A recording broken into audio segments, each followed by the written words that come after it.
శివాయ గురవే నమః. శ్రీ గురుభ్యో నమః. ఓం శ్రీం హ్రీం నమః శివాయ. ఈరోజు ద్వాదశ జ్యోతిర్లింగాలలోంచి కాశీ విశ్వనాథుడి గురించి తెలుసుకుందాం. ముందుగా ద్వాదశ జ్యోతిర్లింగ స్తోత్రం. సౌరాష్ట్రే సోమనాథం చ శ్రీశైలే మల్లికార్జునం ఉజ్జయిన్యాం మహాకాలం ఓంకారమమలేశ్వరం పరల్యాం వైద్యనాథం చ డాకిన్యాం భీమశంకరం సేతుబంధేతు రామేశం నాగేశం దారుకావనే వారాణస్యాంతు విశ్వేశం త్ర్యంబకం గౌతమీతటే హిమాలయే తు కేదారం గ్రీష్మేశం చ శివాలయే ఏతాని జ్యోతిర్లింగాని సాయం ప్రాతః పఠేన్నరః సప్తజన్మకృతం పాపం స్మరణేన వినశ్యతి. అలాగే ద్వాదశ జ్యోతిర్లింగ శ్లోకాలలోంచి కాశీ విశ్వనాథుడి యొక్క శ్లోకం. సానందమానందవనే వసంతం ఆనందకందం హతపాపబృందం వారాణసీనాథమనాథనాథం శ్రీ విశ్వనాథం శరణం ప్రపద్యే. వారాణసీ క్షేత్రం గురించి చెప్పాలంటే ఒక యుగం సరిపోదు, అన్ని విశేషాలు ఉన్నాయి. వారణాసి అనే నదుల మధ్య 80 ఘాటులతో, ఘాటులు అంటే స్థానాలు, ఘాటులతో హరిశ్చంద్ర ఘాటు, మణికర్ణికా ఘాట్, ఇలాగా 80 ఘాట్లతో వెలసిల్లుతూ ఉంటుంది. గంగానది ఒడ్డున ఉంటుంది. పవిత్రమైన గంగానది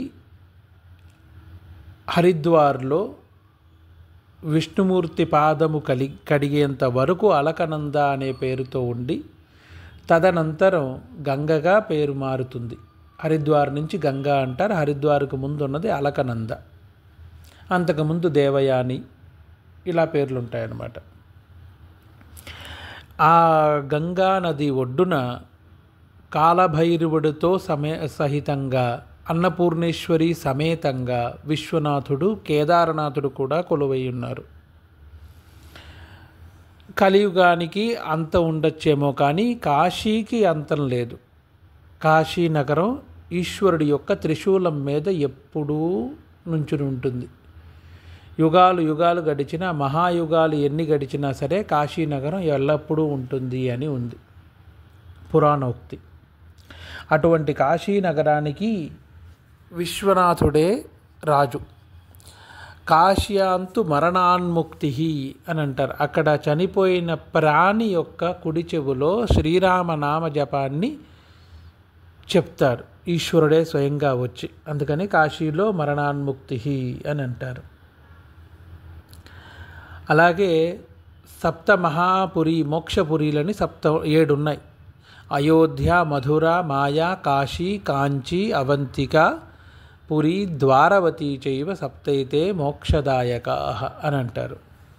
అయోధ్య నగరము, మథుర బృందావనం దగ్గర ఉన్న మథురా నగరము, మాయా అంటే గయా నగరము, కాశీ కాశీనగరము, కాంచీపురం కాంచీ నగరము, అవంతిక ఉజ్జయిని నగరము, పురి ద్వారవతి చైవ ద్వారకా నగరము. ఇవి సప్తమహా మోక్షపురిలు అని అంటారు. పురి అంటే ఊరు, మోక్షపురులు. దాంట్లో కాశీ ఒకటి. ఇక్కడ ఈశ్వరుడు స్వయంభూ జ్యోతిర్లింగంగా ఎప్పుడూ ఉన్నాడు. 1099 గుళ్ళు ఉన్నట్టు కాశీఖండంలో చెప్పి ఉంది. అన్ని శివాలయాలు ఉన్నాయి, ఎందుకంటే ప్రతివారు శివాలయ స్థాపన అక్కడ జరిపిస్తారు. కాశీలో ఈశ్వర లింగ స్థాపన చేసి ఉంటే చాలు, జన్మజన్మాంతరాల క్రిత పాపాలన్నీ తొలగిపోతాయి అని వేదోక్తి. అలా ఇంద్రలింగం, బ్రహ్మలింగం, వరుణలింగం అని ఏ దేవత పేరు, ఏ ఋషి పేరు చెప్పినా అక్కడ ఆ ఋషి పేరుతో, ఆ దేవత పేరుతో ఒక లింగం ఉంటుంది. అంత విశేషమైంది. ఒకానొక సమయంలో బ్రహ్మ విష్ణువుల మధ్య గొప్ప ఎవరు అని వచ్చినప్పుడు ఈశ్వరుడు జ్యోతిర్లింగ రూపంలో, అగ్నిస్తంభ రూపంలో ప్రకటితమయ్యి ఆదిని అంతని కనుగొనమని చెప్పగా విష్ణువు కిందకి, బ్రహ్మదేవుడు పైవైపు వెళ్ళి ప్రయత్నిస్తారు. విష్ణువు ఎంత దూరం వెళ్ళినా అంతం కనిపించక వెనక్కి తిరిగి వచ్చేస్తారు. బ్రహ్మదేవుడు పైకి వెళ్తున్నా ఇంకా కనిపించపోయేసరికి అక్కడ వస్తున్న నందిని కామధేనువుకి నేను ఆ అంతిమను చూశానని చెప్పి నువ్వు నాకు సాక్ష్యం చెప్పు అని చెప్పి, అలాగే పువ్వు, ఇలా కొన్ని సాక్ష్యాలతో పాటు వస్తారు. ఈశ్వరుడు సర్వాంతర్యామి తెలియక, కానీ విధివశాత్తు జరుగుతుంది దోష ప్రభావం, బుద్ధిమాంద్యం వస్తుంది. అలా జరిగినప్పుడు ఆ అసత్య దోషం చేశాడనే కోపంతో చిన్న అసత్యానికి అంత శిక్ష ఉంటుంది. అసత్య దోషం చేశాడు కాబట్టి అసత్య దోషం వల్ల ఈశ్వరుడు క్రోధితుడని ఒక్క చరుపు చరిస్తే చేత్తో ఆయన 5వ తల ఈశ్వరుడి చేతికే అంటుకుపోతుంది. అది ఒక వృత్తాంతమైన ఆ లింగ రూపంలో ఆరంభమైనదే ఈ లింగం.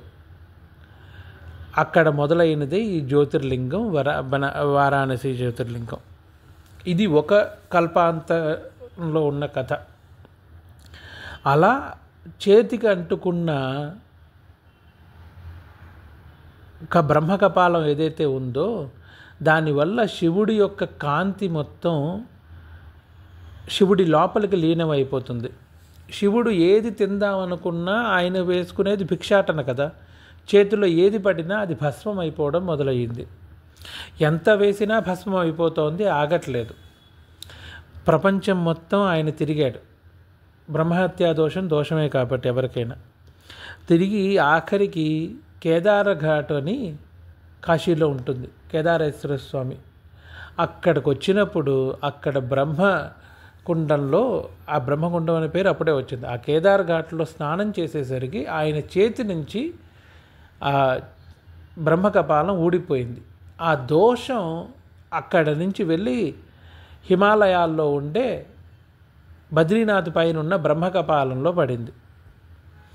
ఇక్కడ ఆయన చేతి నుంచి ఊడిపోయిన ఆ కపాలం ఏదైతే ఉందో దాన్ని ఒక కూపంలో స్థాపించి బ్రహ్మకూపం అనే పేరుతో ఆ బ్రహ్మతీర్థంగా దాన్ని మార్చారు. ఎటువంటి దోషమైనా తొలగడానికి ఆ తీర్థస్నానం చాలా విశేషమైనది అని చెప్పి ఈశ్వరుడు ఆశీర్వదిస్తారు.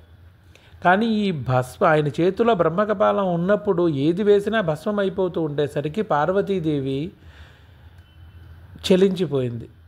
భర్త భోజనం లేదు, కష్టపడుతూ ఉన్నాడు, ఆకలితో ఉన్నాడంటే భార్యకి అంతకు మించిన దుఃఖం ఇంకొకటి ఉండదు. ఏదైనా చేసి భర్తకి భోజనం పెట్టాలనే ప్రయత్నం ఉంటుంది. అందుకని పార్వతీదేవి అన్నపూర్ణేశ్వరి అవతారంలో వచ్చి అన్నపూర్ణే సదాపూర్ణే శంకర ప్రాణవల్లభే జ్ఞాన వైరాగ్య సిద్ధ్యర్థం భిక్షాందేహి చ పార్వతి అని శంకరాచార్యులు వారు అంటారు. అన్నపూర్ణే సదాపూర్ణే, అన్నపూర్ణీదేవి, అన్నపూర్ణి అంటే ధాన్యం యొక్క దేవత, సదాపూర్ణే ఎప్పుడు పరిపూర్ణమైన రూపంతో ఉండేదానివి, శంకర ప్రాణవల్లభే శంకరుడి యొక్క ప్రాణ సమారురానైనవి దానివి అని. జ్ఞాన వైరాగ్య సిద్ధ్యర్థం, నాకు భిక్షగా అన్నం కాదమ్మా కావాల్సింది, జ్ఞానము వైరాగ్యము, జ్ఞాన వైరాగ్య సిద్ధ్యర్థం భిక్షాందేహి చ పార్వతి, అది భిక్షగా నాకు ప్రసాదించు అని శంకరాచార్యుల వారే కోరుకున్నది. అలా అన్నపూర్ణేశ్వరి వచ్చి ఆవిడ చేతితో ఉన్న గరిటెతో ఈశ్వరుడి యొక్క చేతిలో భస్మం అయ్యే కొద్దీ వేస్తూనే ఉంది.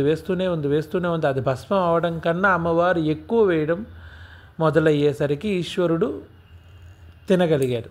తదనంతరం కాశీలో కేదార్ ఘాటుకు రావడం, అక్కడ స్నానం చేయడంతో ఆ విముక్తి చెందింది ఆ దోషం. అలా అన్నపూర్ణేశ్వరి దేవి ఎంత తిన్నా ఇస్తూనే ఉండేసరికి అన్నపూర్ణాదేవి యొక్క క్షేత్రశక్తి పెరిగిపోయింది.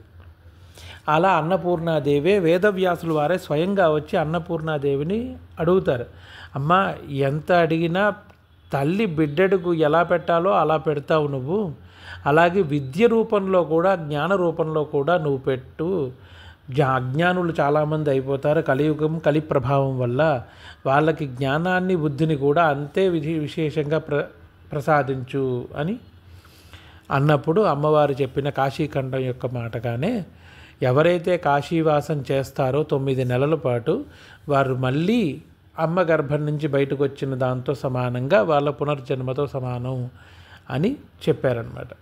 అలా అమ్మవారు ఈ కాశీ క్షేత్రానికి కాలభైరవ స్వామి క్షేత్రపాలకుడు. కాశీ వెళ్ళిన వారు కాలభైరవ స్వామి దర్శనం కాకుండా రాకూడదు. అటువంటి కాలభైరవ స్వామి దర్శనంలో శంకరాచార్యుల వారు కూడా చాలా మంచి స్తోత్రం ఒకటి రాశారు, కాలభైరవ అష్టకం అని. ఇంకా చాలా ఉన్నాయి ఆయన దాంట్లో ఇది ఒకటి. దేవరాజ సేవ్యమాన పావనాంఘ్రి పంకజం వ్యాల యజ్ఞ సూత్రమిందు శేఖరం కృపాకరం నారదాది యోగి వృంద వందితం దిగంబరం కాశికాపురాధినాథ కాలభైరవం భజే అని కాలభైరవ అష్టకం. దాని గురించి మరొకసారి ఎప్పుడైనా చెప్పుకుందాం. ఆ కాలభైరవుడి దర్శనం చేసుకుని అక్కడ మహాకాలభైరవాష్టకాన్ని స్మరించిన, పారాయణం చేసిన, ఎటువంటి భూత ప్రేత పిశాచాది బాధలున్నా, నరఘోషాది దృష్టి దోషాలున్నా అన్నీ తొలగిపోతాయి. దాన్నే కాశీతాడు అని మనం తెచ్చుకుంటాం. కానీ కాశీతాడు కొని కాలభైరవ స్వామి పాదాల చెంత పెట్టి అక్కడ సింధూరాన్ని ఇస్తారు. ఆ సింధూరం తీసుకుని ఆ తాడుకి తగిలిచ్చి దాన్ని రక్షగా కట్టుకున్న వాడికి ఎటువంటి భయమూ అక్కర్లేదు అని ఇది అన్నమాట. అలాగే అక్కడ గణపతి రత్నగర్భ గణపతి ఆయన పేరు. అభినవ శృంగేరి పూర్వ గురువులు అభినవ విద్యాతీర్థ స్వాములు వారు, సచ్చిదానంద శివాభినవ నరసింహభారతి స్వాములు వారు, వీరందరి దగ్గర అక్కడ నిత్యం ఆరాధింపబడుతున్న గణపతి పేరే రత్నగర్భ గణపతి అని. చింతామణ గణపతి అని ఒక గణపతి, అర్క గణపతి అని, అలా 9 గణపతులు కాశీక్షేత్రం నిండా ఉంటారు. విశేషమైన గణపతి ఆరాధన కూడా అక్కడ జరుగుతూ ఉంటుంది. వాసుదేవానంద సరస్వతి గారు ఎవరైతే ఉన్నారో శ్రీ మహావిద్య యొక్క కరపాత్ర స్వామి గారని, శ్రీ మహావిద్య ఆయనకి కరపాత్ర స్వాముల వారికి కాళికాదేవే స్వయంగా ఉపదేశించింది మహావిద్య, అది కరపాత్ర స్వాముల వారు. అలాగే వాసుదేవానంద సరస్వతి, మధుసూదనానంద సరస్వతి అని మహా విద్వాంసులు అక్కడి నుంచి వచ్చిన వారే. ఇలా మన ముత్తుస్వామి దీక్షితులు వారు వీరంతా పూర్వంలో కాశీలో చదువుకున్న తర్వాత వచ్చిన వారే. ఇలా మీరు ఒకప్పుడు విషయంలో ఎవరు చూసినా, ఏ విద్వాంసుడి గురించి అడిగినా వారందరూ కాశీ నుంచి బయటకు వచ్చిన వారే. ఇలా చాలా విషయాలు ఉన్నాయి. అందుకని కాశీ క్షేత్రానికి వెళితే మాత్రం ఒక నియమం, 9 రోజులైనా కనీసం అక్కడ ఉండేటట్టు వెళ్ళండి. అక్కడ హరిశ్చంద్ర ఘాట్లో ఒక పూట ఒకసారి దర్శనం చేసుకుంటే చాలు, ఈ సంసారం అనే మోహం నుంచి ముక్తి కలుగుతుంది. మణికర్ణికా ఘాట్లో ఒక్కసారి నీళ్లు చల్లుకుంటే చాలు, మాతృహత్యా దోషం సహిత అన్ని పాపాలు పోతాయి. ఆ గంగా నది యొక్క పవిత్రత అలాంటిది. అందుకని కాశీక్షేత్ర దర్శనం చేసుకుని ఆ ఈశ్వరుడి కృపక పాత్రులు కాగలరు. ఎప్పుడు కాశీ వెళ్ళాము తిరిగేసాము వచ్చేసాము అనేది కాకుండా అక్కడే ఉండి కాశీక్షేత్రంలో ఒక 9 రోజులైనా నివసించే ప్రయత్నం చేసి దర్శనం చేసుకోండి. జీవితంలో ఒక్కసారి చేసినా చాలు. వచ్చే సంవత్సరం మా వాళ్ళు వెళ్తున్నారంటే వాళ్ళతో వెళ్తాం. అన్ని క్షేత్రాలకి జీవితాంతం వెళుతూనే ఉండాలనేది కాదు. వెళ్ళిన ఒక్కసారైనా పరిపూర్ణంగా వెళ్ళి రావడమే విశేషం. అందుకని ఆ కాశీవాస ఫలం అందరికీ దొరకాలి అని ఈశ్వరుని కోరుకుంటూ, గంగా స్నాన ఫలితం దొరకడానికి ముందరే చెప్పుకున్నాం మనం. శ్రీగంగే శ్రీగంగే శ్రీగంగే అనే 3 సార్లు ఎవరైతే స్మరణ చేస్తారో వాళ్ళు గంగా స్నానం చేసిన ఫలితాన్ని పొందుతారు. దాంతో ఈశ్వరానుగ్రహం ఎల్లప్పుడూ మీ యందు ఉండుగాక అని కోరుకుంటూ, శివాయ గురవే నమః. ఓం శ్రీం హ్రీం నమః శివాయ.